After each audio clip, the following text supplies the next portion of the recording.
Some of you might have noticed that there's now a join button on the channel page, and that's because I now have YouTube memberships.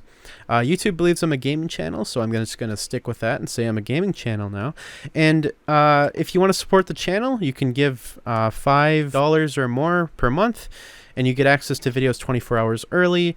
I'll be posting updates in the community tab, as well as in Discord, which you guys will get access to a special channel, an update channel in the Discord if you support, for updates on like uploads 24 hours early, as well as any like secret stuff I might post for you guys. Just for everyone else that doesn't have the money or just doesn't want to contribute, which is totally fine. You don't have to give me any money. I provide this for free, and that's kind of the whole idea. All of the main content, such as my HP OMEN 15 coverage or any other coverage going forward, will be public. The only private stuff will just be like stupid joke videos or just like really pointless stuff that has no bearing on actual channel content. So don't worry about missing out on stuff like, you know, laptop reviews or problem videos or anything. You'll just see them 24 hours later after members.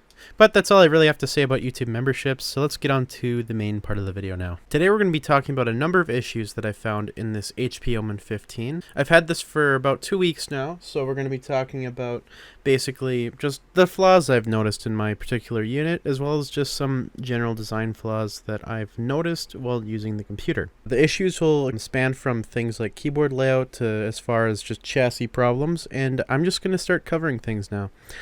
If you're here for lid flex or lid related concerns, I have a video and I'll have a card up here that'll show you to a video where I talk exclusively about that.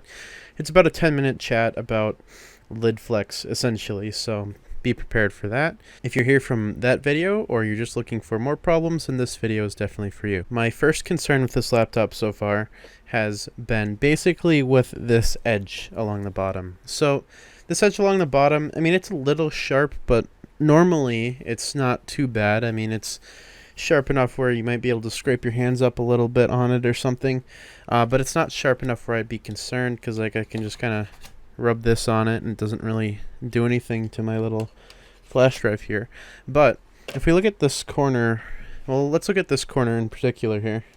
You can see this corner of the laptop comes to a point, obviously, but this corner is sharp enough where I can actually kind of chisel a little mark into this USB key with it. And you'll be able to see here, if I just do this enough, you can hear it. The corner, yeah, I mean, more scratches. It's pretty sharp. Sharp enough where I think it's kind of a defect that it's that sharp. I'm not sure if it's kind of intentional, like they didn't purposely try to counter that or just didn't consider it. But as far as I can tell, that's kind of how it is on every laptop. It's sharp enough to scrape your nails. I've tried that, and I think I've demonstrated that on a live stream. And I have cut my thumb on this corner over here, and I mean it's pretty easy to do, and I might have just done it again by accident. So yeah, the corners over on these metal pieces, very sharp. You're going to want to be careful of those. I don't think the back's nearly as sharp, but usually you're not able to directly touch the back, so I wouldn't be terribly concerned about that. A concern you might have is the power button on the keyboard, because I know some people don't like it, and even if you do think it's fine, you should listen, because I have a few things that are kind of important to say about this kind of design. So power button on the keyboard, of course, when I hit the power button, the machine doesn't instantly turn off. On this system in particular, you have to hold it down, and then the machine will start shutting down as if you just put, well, it'll just turn off. I can hit the power button again. I might have to, yeah, hold it a little bit, and it'll turn back on, and you'll see it probably will wake up. No, I think it actually does a full shutdown when you do that. But anyway, yeah, if you just push the power button, it doesn't shut the system down, which is nice, but one of the downsides of having a keyboard design like this is if your keyboard fails for whatever reason, let's say like you splash a few drops of coffee or something onto the keyboard and the keyboard stops functioning, now you can't turn on your computer. And since it's connected to the keyboard itself, it'll be really difficult to try to figure out a way to manually turn on your computer without having to basically diagnose what you have to short to indicate you're hitting the power button. So Yeah, and if you damage your keyboard, you can't turn your computer back on until you replace either this top deck or the keyboard, depending on if it's removable, and that can very quickly get expensive. So ultimately, I just don't recommend buying laptops with this kind of power button style because it's not very good. It's not good for reliability and longevity. And really, I can't really pass the laptop on that because there's no real reason for it, especially since we have all this room up here that is not entirely being used by anything. This apparently is a vent. I still have to test that, and I will be doing performance testing on this machine by covering that vent and seeing if it does anything different to like the thermals or anything like that. But yeah, the power button should be up here somewhere. It's not, and that's a shame. Things like the Legion 5 or Legion 7 from Lenovo have a dedicated power button, which, while it might be marginally more expensive to do that, it improves longevity of the device by a lot and ensures that it's easier to replace the power button than having to go and buy an entire keyboard. One thing that's nice about this laptop, the touchpad is in a really logical location. You can see it's not centered as this part is wider than this part, but it is lined up with the spacebar pretty well, so you don't have to worry about this as much. I know some people have complained that this moves the keyboard over, so it's kind of awkward to type on the computer, but honestly, like, I don't see the awkwardness here, because you just put your palms here and here, and you can type like normal. It might just take some adjusting, but I mean, these keys are pretty much out of the way as long as you're not like, I don't know, typing like this or something weird. Something I should note, this is a problem with the keyboard specifically. If you have the keyboard backlighting on, which I'll turn the backlighting on, you can see it's this, turn the light off here, lovely RGB with a WASD zone and 3 zones otherwise. If you have this keyboard on, the keyboard alone, I think, consumes around 4 or 5 watts. And that's if you have it set to white. If you have it set to a single color, it's more like 1 or 2 watts, but it's still a lot of power. So if you want to conserve battery life, be sure you have the keyboard off because it does suck a lot of power for some reason. I haven't been able to figure out why exactly. Maybe the LEDs are just really bad. But yeah, that's something to consider. Also, you should know that this light is always on if you have the speakers muted. You can see that I'll zoom in. It's the little speaker key. The mute switch will always light up if the laptop is muted. And I know some people don't like that, so I'm going to tell you. Fan noise. I should talk about this too. So basically the fans in this laptop don't have a very nice sound profile. And what I mean by that is that they're very high pitched when they're at full blast, but usually during like gameplay and stuff, it's not terrible. And I can just demonstrate that now. Let me go to performance control and I'll just set the fans to max. I'll turn my mic towards the laptop and you'll be able to hear the noise yourself and draw your own conclusions. Just so you guys know, I'm recording on an Audio-Technica AT2020, so you can use that as a baseline for like how quality my microphone is if you're curious.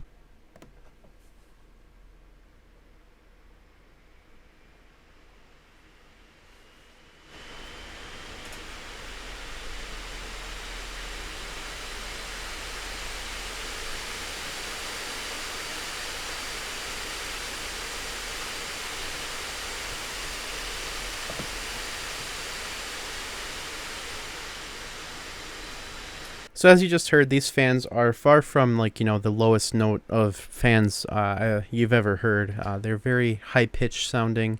They've got kind of almost a whistle to them. It's not bad like some laptops can be when they're at full blast, but I mean, it's kind of annoying. And if I mute my microphone, even when I'm like playing games, you can still kind of hear the fans when they're on max. It's very rare that the system will ever have the fans at max because just the thermal system of this laptop is pretty competent, but it's something to keep in mind that the fans do get kind of whiny as they get louder. I mean, you can make your own judgment on that, but I think it's something worth bringing up. I should also clarify again that these are vents on the top and not speakers. I know that immediately when I opened the laptop up, I was kind of confused because I thought it was a row of speakers, and honestly, I would have been more than happy to have speakers there. But that's not the case because the speakers are here and here. You can see that if I just I'll pick the laptop up. There's a speaker grill here and a speaker grill over here. And those speakers are about average, as pretty much everyone else has said before me. So nothing to phone home about there. But, I mean, other than these concerns, there's not a lot wrong with this laptop. I know that the plastic lid kind of is a bummer, and I do kind of wish HP had opted for a metal lid because it would just make the laptop a bit more stable in general. But it's not a legitimate problem that I'd be concerned about, and overall, I mean, the laptop's fairly polished for what it is. We can also take a look at the BIOS. So hitting escape will open up the BIOS menu, which you can use to go to BIOS setup, and then we'll be basically in the BIOS here in a moment here. The options in the BIOS are fairly limited. I mean, I can't remember if this has switchable graphics, and we'll check that.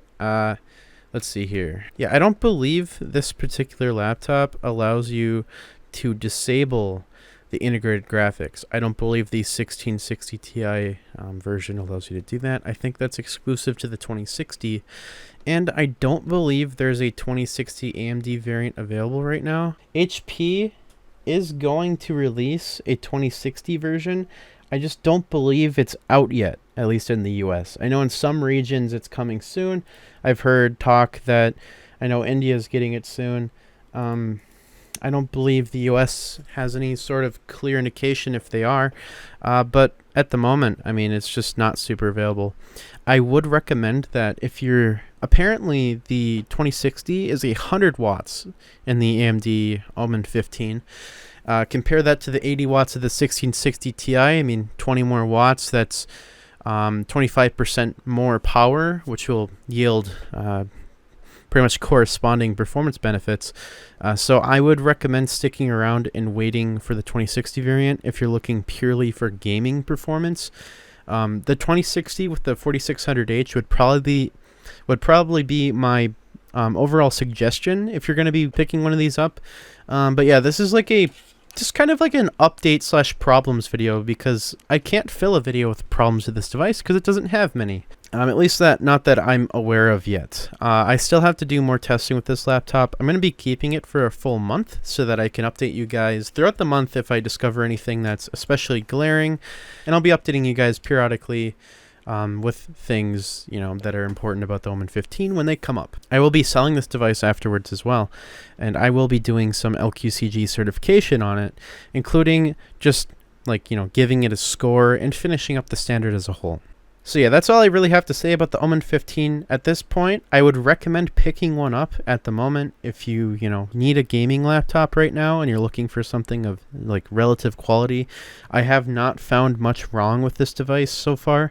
Nothing that's, making me frustrated and delaying videos like the ZenBook 14. But yeah, so I've been enjoying this laptop. So I mean, if you like it, I have a link in the description. You can pick one up off Amazon. There may be cheaper prices elsewhere, such as Best Buy, but that depends on if you have a store close to you that carries them. Otherwise, I'd recommend you check out my Amazon link in the description. It's an affiliate link, so any purchases made through it will directly support the channel with money so that I can buy more laptops, keep them for longer, and give you updates periodically. If you want to support me more directly, we have YouTube memberships now, so that's starting at $5 a month. Or if you still want to support but don't have as much cash to give, you can always join the Patreon. That gives me a larger cut anyway. While you don't get all the YouTube features, you will still get all of the same perks as YouTube, as I'm working out slowly, like unifying all of my like community support stuff into the same perks in general, because you can see it's a bit of a mess at the moment.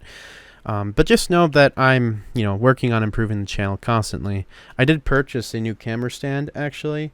It should be pretty good, but we'll see when it gets here, and if I don't like it, you'll hear about it. So yeah, this might be one of the last videos that the video's crooked on, because I'll actually have a camera stand that doesn't bend around when I try to use it. YouTube memberships, Patreon, or just get subscribed, view my videos, and just become a regular, because that's all I really need to be successful on this platform, and just by doing that, you're supporting the channel more than any money will ever do. So that's it for today. Join the Discord if you're interested in chatting with me more directly, but that's it. I hope this video was helpful.